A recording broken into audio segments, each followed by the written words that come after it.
নমস্কার, আজকে আমি বানাবো ভেন্ডি পোস্ত। এই জন্য আমি নিয়েছি ভেন্ডিগুলোকে ভালো করে ধুয়ে রেখেছি।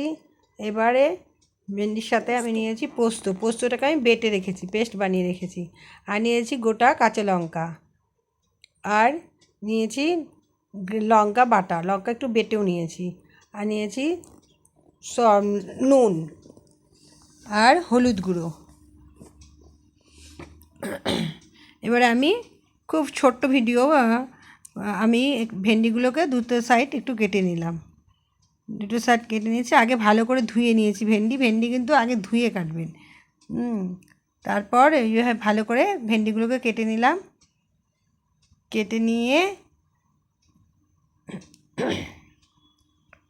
এক এক করে ভেন্ডিগুলোকে গোটা গোটায় কেটেছি, মাঝখান দিয়ে কোনো কিছু কাটিনি, একদম শুধু দুপাশ থেকে একটু একটু করে কেটে দিয়েছি। এভাবে আমার ভেন্ডিগুলো কাটা হয়ে যাচ্ছে।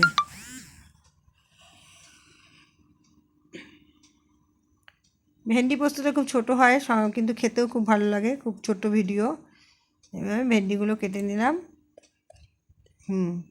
এবার আমি কড়াইতে তেল দিলাম, সর্ষের তেল দিয়েছি, তাহলে টেস্ট ভালো হবে। সর্ষের তেল, আমার তেল গরম হচ্ছে। তেল গরম হয়ে গেলে এবার আমি ভেন্ডিগুলোকে ভেজে নেব। তেল গরম হচ্ছে, আমার তেলটা গরম হয়ে গেলে আমি ভেন্ডিগুলোকে ভেজে নেব। আমি ভেন্ডিগুলো দিয়ে ছেড়ে দিলাম, ভেন্ডিগুলো ভেজে নেব, খুব একদম ফ্রাই না, মোটামুটি একটু করে ভেজে নেব। আমার ভেন্ডিটা ভাজা হচ্ছে, আমি ঢাকা দিলাম না, এমনি হচ্ছে ভাজা। এই যে ভেজে নিচ্ছি, ভেজে নিয়ে গ্রিন গ্রিন ভাবটা একটু চলে যাবে। এই যে হয়ে গেল আমার ভেন্ডি ভাজা, একদম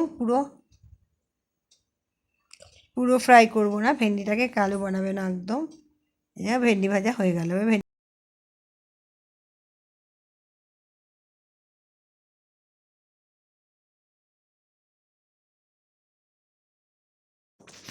ভেন্ডি ভাজা হয়ে গিয়েছে, এবারে ভেন্ডিটা উঠিয়েও নেওয়া যায়, না ওঠালেও হয়।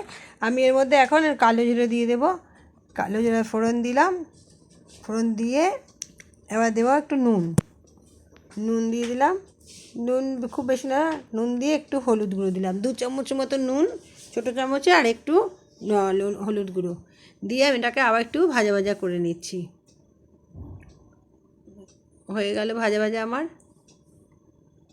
এবার দেবো আমি লঙ্কা, যে বেটে রেখেছিলাম কাঁচা লঙ্কাটা, ওটা দিয়ে দিলাম। দিয়ে কাঁচা লঙ্কাটা খুব বেশি দিইনি, 1 চামচ দিয়েছি, না তো ঝাল হয়ে যাবে। 1 চামচ দিয়েছি। এবার যে কাঁচা লঙ্কাটা দিয়ে একটু ভেজে নিলাম। এবার দিচ্ছি আমি সামান্য একটু চিনি দিয়ে 1/2 চামচের মতো চিনি দেবো, ফুল চামচ না, যে যেমন টেস্ট খেতে ভালোবাসে সেরকম দিতে হবে। এবার আমি দেবো কাঁচা লঙ্কা, গোটা কাঁচা লঙ্কা, সেটা খুব বেশি না দিয়ে এবার আমি জল দিয়ে দিলাম, অল্প একটু জল দিলাম, বেশি না, ভেন্ডিটা তো ভাজা হয়ে গেছিলো, ওই জন্য অল্প একটু জল দিলাম। দিয়ে এবার আমি ঢাকা দিয়ে দিলাম। ভেন্ডি খুব নরম, বেশিক্ষণ ঢাকা দিতে হবে না, এই 7-8 মিনিট দিলেই হবে। এই যে আমার ভেন্ডিটা মোটামুটি হয়ে গেছে। এবারে আমি দেবো এতে আমি যে পোস্তটা বেটে রেখেছিলাম, পোস্ত বাটাটা দিয়ে দেবো।